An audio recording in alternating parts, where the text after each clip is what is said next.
Welcome back to the show. If you're just joining us now, Around the Region is hosting federal candidates debates. Our guests are vying to represent you in the Battleford Lloydminster riding. Candidates, let's give our viewers an idea of your platforms, and for that, we'll go to the questions.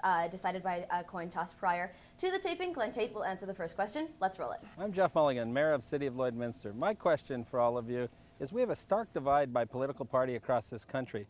If you're elected, what will you do and what will your party do to bring that divide closer together and create a united and harmonious Canada? Go ahead, Mr. Tate. Well, thanks for the question.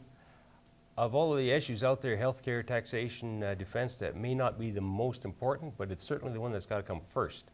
And our leader, Jack Layton, has made that commitment over and over again that he's willing to work with anybody elected to Ottawa, willing to work to get things done to make Ottawa work again. And I share in that commitment with Jack. I'm going to be the representative, I hope, of Battleford Lloydminster, and I will represent this community, and I will work with those who are elected from other communities. We will work to get things done, to achieve agreement, to achieve consensus, and to get things working in Canada. Excellent, thank you so much, and we'll turn it over to Mr. Norbert Kretschmer. Well, first off, we need smaller, more efficient government that is actually accountable.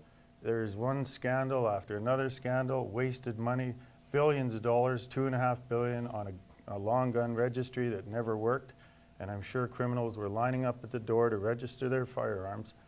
So, and then G8, G20, another couple billion spent. We wonder why we don't have trust in the government. There needs to be accountability, and if politicians are involved in scandals or corruption, they should be fired, no pension, and if it involves money that they've squandered, they need to pay it back. Simply, Canadians, young people think it's not worth voting. I'm saying if you don't vote for who and what you want, you will never have it.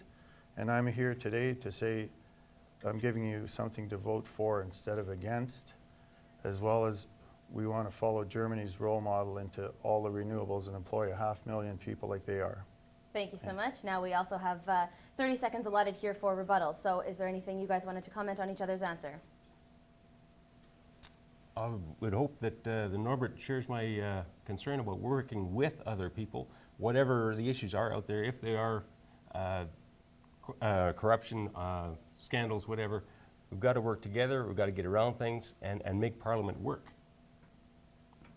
And I would like to say that if Canadians saw politicians getting fired and losing their gold-plated silver spoon pensions, it would perhaps get people back to voting, as well as looking towards proportional representation over first past the post. It simply isn't working. So thank you for the question. Okay, let's go to the second question. Let's roll it. My name is Pat Tenney and I'm with the Chamber of Commerce. And my question to the candidates is, if you were to form the next government, how would you prepare Canadians to become educated and receive the skills necessary to fulfill the labor shortage that our businesses are going to experience over the next decade? Excellent. Mr. Norbert Kretschmer, I guess you'll take that question first. Well, through smaller, more efficient government that is not wasting money on leaky submarines or American-built fighter jets that could have been built here and employed people here, through small businesses that are made in Saskatchewan, through the value-added sector. We deserve the best. We can build it here, as well as lowering post-secondary education, and then perhaps even working towards Germany's or Cuba's with zero cost to post-secondary education. Thank you for the question. And Mr. Tate, we'll go over to you. Thanks for that question.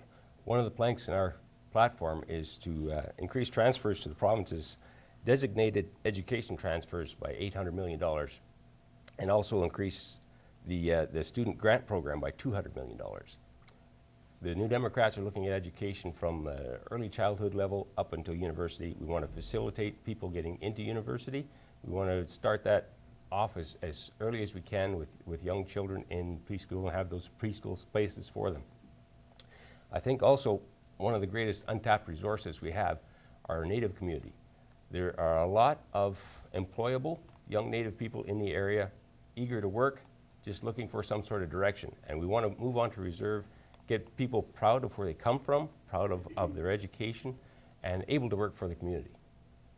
Thank you so much. And now 30 seconds for rebuttals. If you have anything to add, the clock starts now.